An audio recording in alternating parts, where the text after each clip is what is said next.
सो आज की इस वीडियो की शुरुआत हम लोग एक क्वेश्चन से करते हैं, वो है what are the functions of an entrepreneur. हम लोग ने एंटरप्रेन्योरशिप चैप्टर को शुरू कर लिया था, तो एंटरप्रेन्योर का अभी फंक्शन क्या क्या है, वो लोग क्या फंक्शन करते हैं या क्या रोल निभाते हैं अपने कंपनी के लिए ताकि कंपनी की ग्रोथ हो। तो पहला प्रोसेस है फंक्शन का, जो है कि डिसीजन मेकिंग।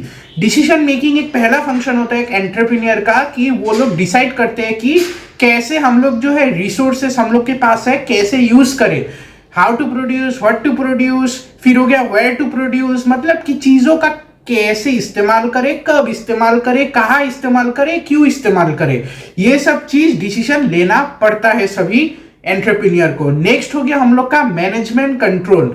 मैनेजमेंट कंट्रोल मतलब कि सोच लीजिए पहले के जमाने में इन द पास्ट टाइम्स कि क्या होता था कि एक कंपनी में एंटरप्रेन्योर ही सब कुछ मैनेजमेंट किया करता था, वही मतलब जितना भी रूल्स एंड रेगुलेशन या पॉलिसीज है वही फ्रेम किया करता था।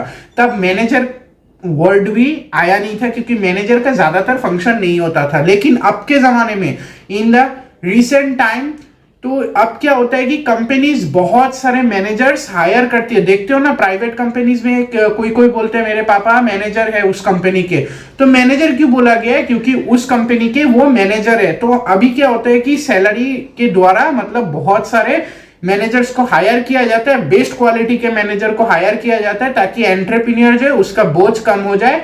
पहले के जमाने में एंटरप्रेन्योर ही सब कुछ काम करता था, लेकिन अब के जमाने में हमेशा मैनेजर को हायर किया जाता है। कैसे हायर करेंगे, हायर सैलरीज देके, तो हायर करके सभी डिसीजन उन लोग से ही कराया जाता है। नेक्स्ट जो फंक्शन है एंटरप्रेन्योर का वो है डिवीजन ऑफ इनकम। देखिए एक ऑर्गेनाइजेशन में प्रॉफिट कमा लेने के बाद आपका ये नहीं है कि आपने प्रॉफिट कमा लिया सारा पैसा लिया ऐसे जेब में रख दिया, नहीं, मारेंगे लोग आके, तो ऐसा नहीं है। जब पैसा कमा लिया तो अब आपको उस प्रॉफिट में से जितना हो सके आपको जो मैनेजर्स है, एम्प्लॉइज है कंपनी के, उनको सैलरी देना पड़ेगा, क्योंकि वो लोग आपके लिए काम कर रहे हैं ना, तो वो लोग ऐसे ही थोड़ी ना फ्री में काम करेंगे, तो उनको भी प्रॉफिट देना पड़ेगा।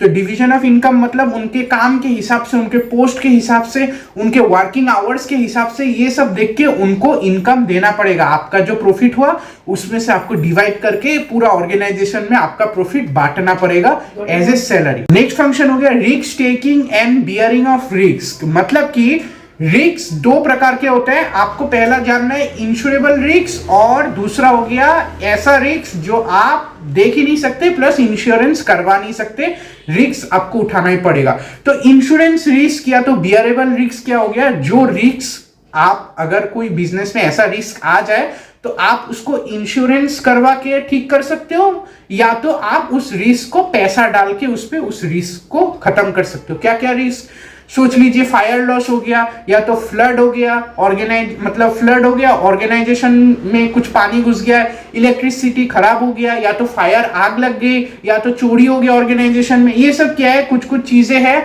अगर चोरी हो गई तो कुछ चीजें आपकी इंश्योरेंस होती है पहले से, इसलिए उसको मतलब उसका जितना भी पैसा लॉस था वो इंश्योरेंस से घट जाता है। फायर लॉस में भी फायर इंश्योरेंस, फ्लड में भी पानी का वो सब इंश्योरेंस, जो भी इंश्योरेंस है सब ठोक दीजिए आप, तो इंश्योरेंस से आपका चीज बच जाता है। लेकिन ऑन दी अदर हैंड और एक रिस्क होता है जिससे आप बच नहीं सकते, उसको आप इंश्योरेंस से बचा नहीं सकते, वो है अनसर्टेनिटी। भैया अनसर्टेनिटी एक ऐसी चीज है जो फ्यूचर, क्योंकि अनसर्टेन है, फ्यूचर में कुछ भी हो सकता है, तो फ्यूचर की अनसर्टेनिटीज आपके ऑर्गेनाइजेशन को बहुत अच्छा रिस्क लेने में हेल्प करती है, क्योंकि आपका ऑर्गेनाइजेशन तभी लॉस खाने के चक्कर में होता है। और अनसर्टेनिटी जो फ्यूचर की है वो आपको तो मालूम नहीं फ्यूचर में क्या होने वाला है। गवर्नमेंट पॉलिसीज ले लो, एक बढ़िया सा एग्जांपल, आपको मालूम है हम लोग के मोदी जी फ्यूचर में क्या पॉलिसी निकालने वाले हैं हम लोग के ऑर्गेनाइजेशन के लिए, नहीं, कैसा होने वाला है हम लोग का ऑर्गेनाइजेशन फ्यूचर में, फेस कर पाएगी कि नहीं, ज्यादा लॉस खाएगी ना प्रॉफिट खाएगी, आपको मालूम है, नहीं मालूम है। बिजनेस एनवायरनमेंट चेंज हो रहा है, सबका टेस्ट प्रेफरेंस कैसे चेंज होगा फ्यूचर में, क्या क्या नया प्रोडक्ट निकलेगा, उससे टेस्ट एंड प्रेफरेंस कैसे चेंज होगा, आपको मालूम है, कुछ भी नहीं मालूम। ये सभी अनसर्टेनिटीज होती है जो आपके ऑर्गेनाइजेशन को ऐसे एकदम मुक्का मार देगी और आपका ऑर्गेनाइजेशन लॉस खाता रहे। लास्ट पॉइंट है हम लोग का इनोवेशन। इनोवेशन जो है और मेन फंक्शन होता है, प्राइमरी बोल दीजिए, मैं तो बोलूंगा प्राइमरी फंक्शन ले लीजिए, क्योंकि देखिए बिजनेस एनवायरनमेंट जो है चेंज हो रहा है। ये हर दिन ही चेंज होता है, क्योंकि फ्यूचर एक अनसर्टेन चीज है और बिजनेस एनवायरनमेंट होती है हमेशा चेंज है। लेकिन इसके लिए जो rules and regulation and policies है, एक एंटरप्रेन्योर को बार बार चेंज करना पड़ता है, क्योंकि और करना पड़ेगा ही, क्योंकि देखिए बिजनेस एनवायरनमेंट चेंज हो रहा है। तो उसी के हिसाब से, अगर चेंजेस के हिसाब से, बिजनेस एनवायरनमेंट चेंजेस के हिसाब से अगर ऑर्गेनाइजेशन काम ना करे तो क्या होगा कि बिना चेंजेस के सेम रूटीन के हिसाब से रूल्स रेगुलेशन पॉलिसीज फॉलो किए जा रहे हैं, लेकिन उसके बाद क्या होगा, बिजनेस एनवायरनमेंट तो चेंज हो गया, तो बिजनेस क्या होगा, लॉस खाता रहेगा। तो एनवायरनमेंट के हिसाब से रूल्स एंड रेगुलेशन और पॉलिसी जो है हम लोग को हमेशा बदलते रहने पड़ेंगे। इनोवेशन मतलब कि इनोवेट करना, रूल्स एंड रेगुलेशन को डेवलप करना, अपग्रेड करना। गेम में आप देखते हो ना, जब गेम खेलते हो आपको एक ऑप्शन आता है कि कोई भी सामान ले लो, उसको अपग्रेड किया जाता है। तो टाइम के हिसाब से क्या होता है कि लेवल्स जब बढ़ती रहती है गेम की, तब जो एनिमीज है उन लोग का भी जो ये पावर रहता है वो भी अपग्रेड होता रहता है। तो उसके लिए आपको वेपन्स भी अपग्रेड कराने पड़ते हैं ना, ताकि ओपोनेंट की टीम को हरा सके। तो उसी सेम सिचुएशन को ले लीजिए, अगर फ्यूचर को हराना है तो आपको खुद को डेवलप करना पड़ेगा। आपका वेपन क्या है, रूल्स रेगुलेशन पॉलिसीज, ये सब है आपका वेपन्स। इसको आपको लगातार बिजनेस एनवायरनमेंट के साथ साथ चेंजेस के साथ साथ अपग्रेड कराता रहना पड़ेगा।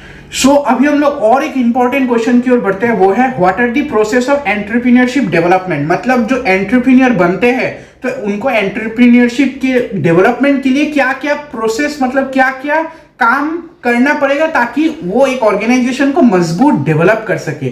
तो जब आप एंटरप्रेन्योर बनते हो तो आप नया नया बिजनेस खोलते हो, तो नया बिजनेस खोलते हुए पहला प्रोसेस आता है उनमें, learn about the business ideas. मतलब जब आपने पहली बार बिजनेस खोल लिया, आप लड़के हो या लड़की हो उससे आपको फर्क नहीं पड़ता है, जो बिजनेस आपने खोला है, सोच लीजिए कोई भी बिजनेस, मेडिसिन हो या क्लोथ्स हो या हैंडीक्राफ्ट्स हो, कुछ भी बिजनेस हो, उस बिजनेस के ऊपर देखना, उस बिजनेस को एनालाइज करना कि क्या क्या मेरे पास फ्यूचर में अपॉर्चुनिटीज आएंगी, मेरे पास क्या क्या अपॉर्चुनिटीज है, किसको मैं कंप्लीट कर सकता हूं, किसको नहीं कर सकता हूं। और देखना, कस्टमर के बारे में जानना, कस्टमर को क्या पसंद है, कौन सी टेस्ट है कस्टमर को, मेरा जो बिजनेस है, मेरे बिजनेस से कस्टमर को क्या फायदा होगा, क्या उनका टेस्ट है मेरा बिजनेस से।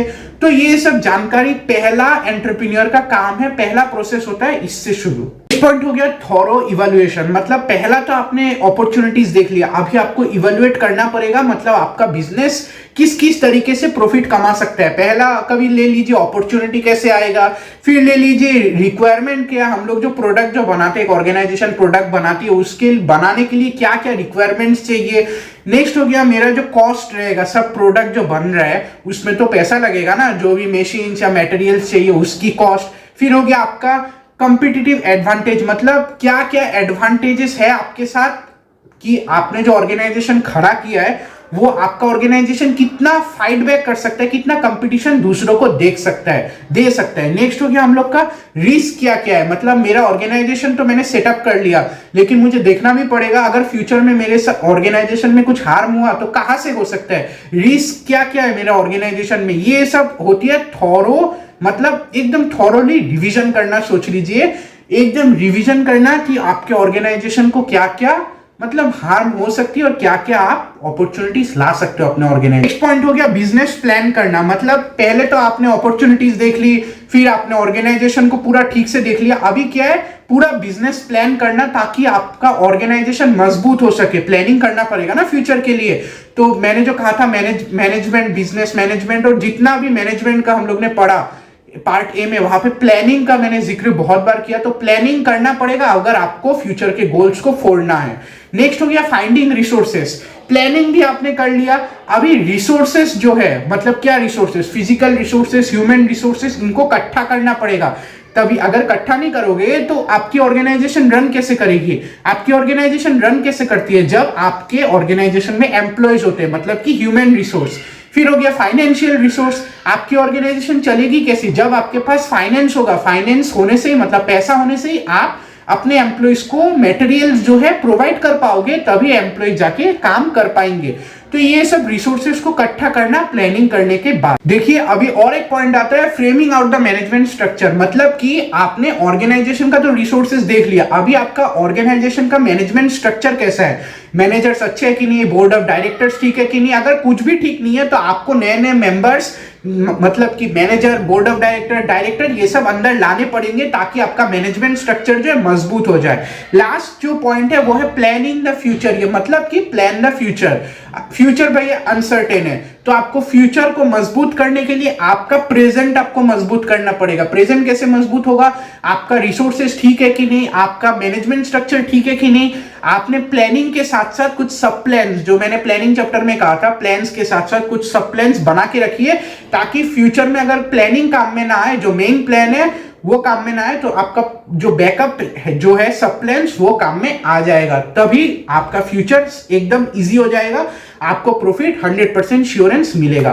तो यहीं पे मैं प्रोसेस के साथ साथ जो प्रोसेस है एंटरप्रेन्योरशिप डेवलपमेंट का, उसी के साथ साथ इस वीडियो को करूंगा। एंड नेक्स्ट वीडियो में मैं एंटरप्रेन्योरशिप डेवलप जो है चैप्टर है एंटरप्रेन्योरशिप, उसको मैं कंप्लीट कर दूंगा और हम लोग की बिजनेस स्टडीज हो जाएगी पूरी तरह से कंप्लीट। उसके बाद एक दो रिवीजन वीडियो बाकी है, मुझे मालूम है, कंज्यूमर प्रोटेक्शन, मार्केटिंग और एंटरप्रेन्योरशिप का। उसको करते करते ही हम लोग बिजनेस स्टडीज फुल्ली कंप्लीट करके इंग्लिश में जाएंगे। इंग्लिश की बहुत सारी चैप्टर्स बाकी है, आपको भी मालूम है, क्योंकि हम लोग ने वीडियो बनाना बंद कर दिया था, क्योंकि हम लोग का मोटिव था कि किसी ना किसी तरह एक सब्जेक्ट हम लोग पहले कंप्लीट कर ले। तो आधे से ज्यादा हम लोग ने इंग्लिश की भी चैप्टर्स कंप्लीट कर ही ली है, तो हम लोग नेक्स्ट इंग्लिश की ओर जाएंगे। मिलते हैं आपको नेक्स्ट वीडियो पे।